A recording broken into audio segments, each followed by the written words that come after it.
Hello साथियों, मैं रमेश स्वागत करता हूं अपने यूट्यूब चैनल एसटीडी ज्ञान बोध में। साथियों, हम लोग हिंदी की वेरी मोस्ट इंपॉर्टेंट टेस्ट श्रृंखला पर बात कर रहे थे। उसी क्रम में हिंदी की टेस्ट श्रृंखला को हम लोग आगे बढ़ाते हैं। आज का पहला क्वेश्चन है, सभी चिट्ठियां डाक से भेजी गई, इसमें कर्ता है। ऑप्शन है डाक, भेजी गई, सभी या चिट्ठियां। सभी चिट्ठियां डाक से भेजी गई, वाक्य में कर्ता चिट्ठियां हैं। Answer number D. Next question है, अधिमानता में प्रयुक्त उपसर्ग बताइए। ऑप्शन है आ, अध, अधि या ता। अधिमानता में अधि उपसर्ग है। Answer number C. Next question है, निम्नलिखित में से किस शब्द में नी प्रत्यय नहीं लगा है। ऑप्शन है शेरनी, मोरनी, कतरनी या कुटनी। शेरनी, मोरनी और कुटनी में नी प्रत्यय का प्रयोग हुआ है, लेकिन कतरनी में नी प्रत्यय नहीं लगा है, इसमें अनि प्रत्यय है। Answer number C. Next question है, विशेषण के कितने भेद होते हैं। ऑप्शन है 2, 4, 3 या 5। विशेषण के 4 भेद होते हैं। पहला गुणवाचक विशेषण, दूसरा संख्यावाचक विशेषण, तीसरा परिमाणवाचक विशेषण और चौथा संकेतवाचक अथवा सार्वनामिक विशेषण। Answer number B. Next question है, मनोयोग का सही संधि विच्छेद है। ऑप्शन है मनोधन योग, मनाधन योग, मनाधन आयोग या इनमें से कोई नहीं। मनोयोग का सही संधि विच्छेद मनाधन योग है। Answer number B. Next question है, संख्या गमन का सही संधि विच्छेद है। ऑप्शन है संख्या धन आगमन, सखी धन आगमन, सखी धन गमन, संख्या धन गमन। संख्या गमन का सही संधि विच्छेद संख्या धन आगमन है। Answer number A. और इसमें दीर्घ स्वर संधि है।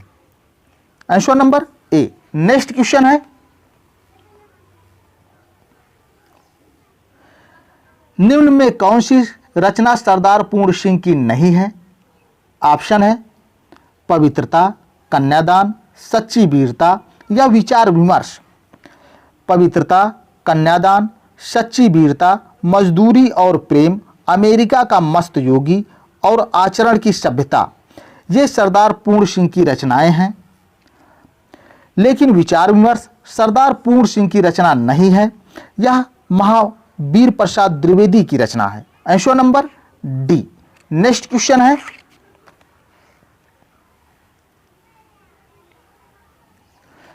हम कौन थे, क्या हो गए हैं और क्या होंगे अभी। आओ विचारें आज मिलकर ये समस्याएं सभी। उपयुक्त पंक्तियां किसकी है।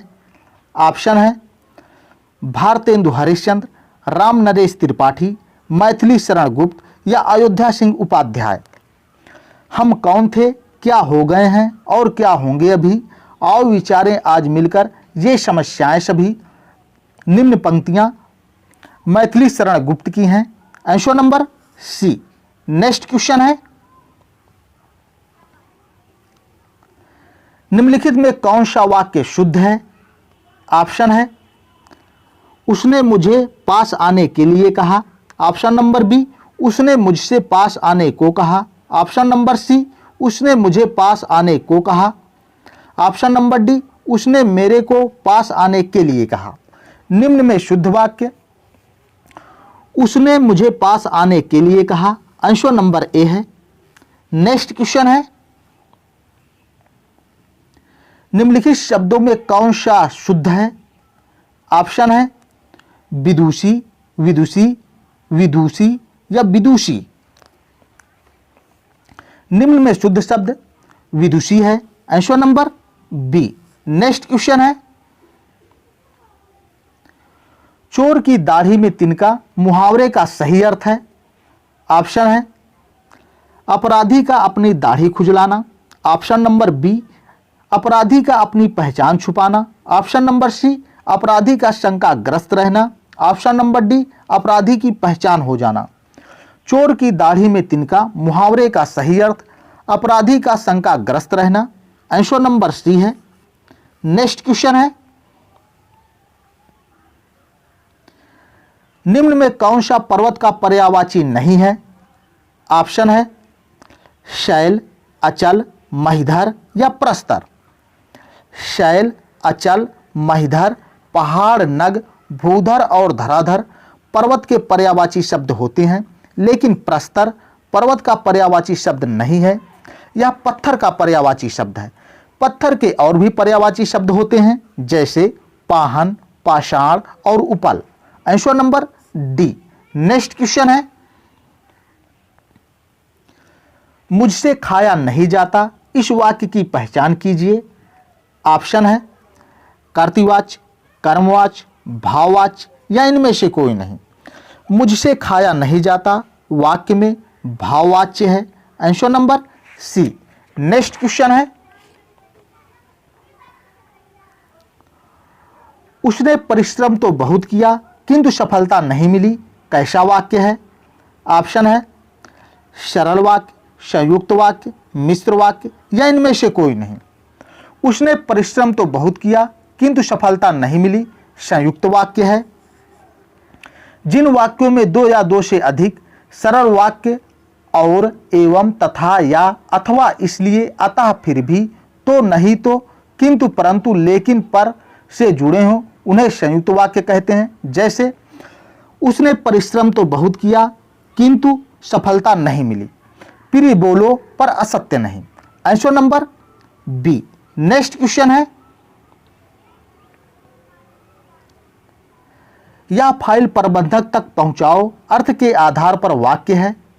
ऑप्शन है इच्छावाचक, प्रश्नवाचक, संकेतवाचक या आज्ञावाचक। यह फाइल प्रबंधक तक पहुंचाओ आज्ञावाचक वाक्य है। जिस वाक्यों से आज्ञा, प्रार्थना, उपदेश आदि का ज्ञान हो उन्हें आज्ञावाचक वाक्य कहते हैं। जैसे यह फाइल प्रबंधक तक पहुंचाओ। Answer number D. Next question है,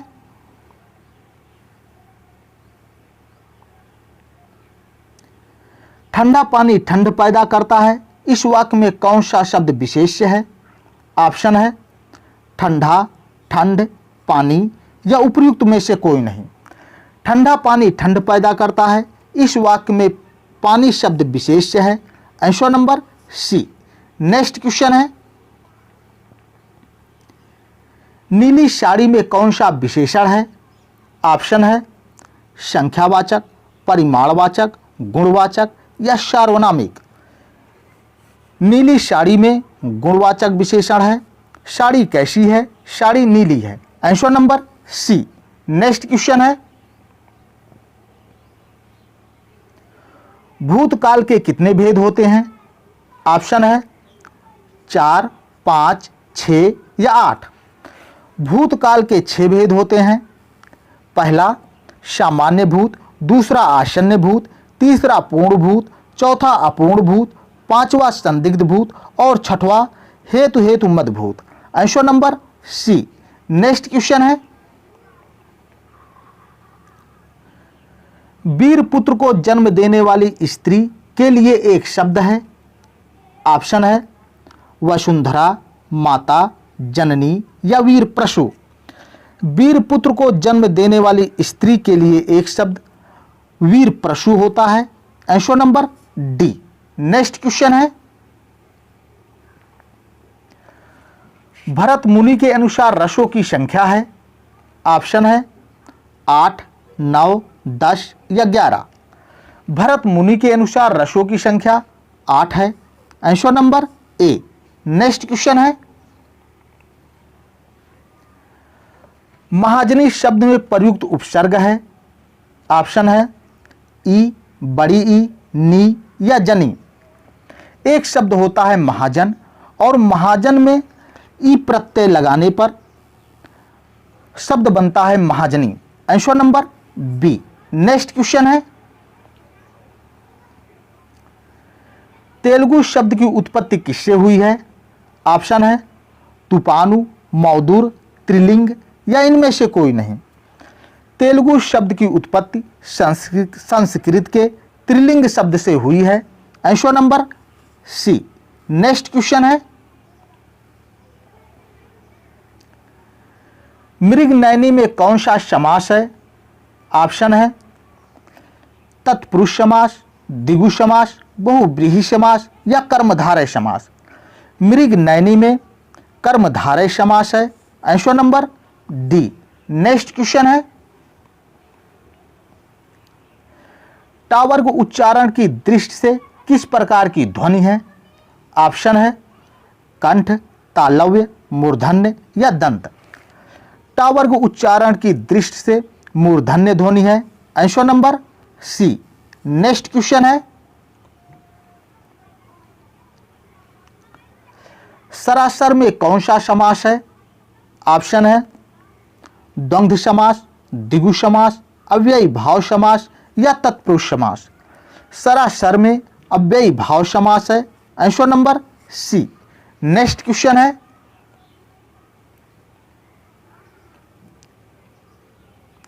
अंतस्थ और ऊष्म वर्ण कितने हैं? ऑप्शन है 6, 8, 9 या 10।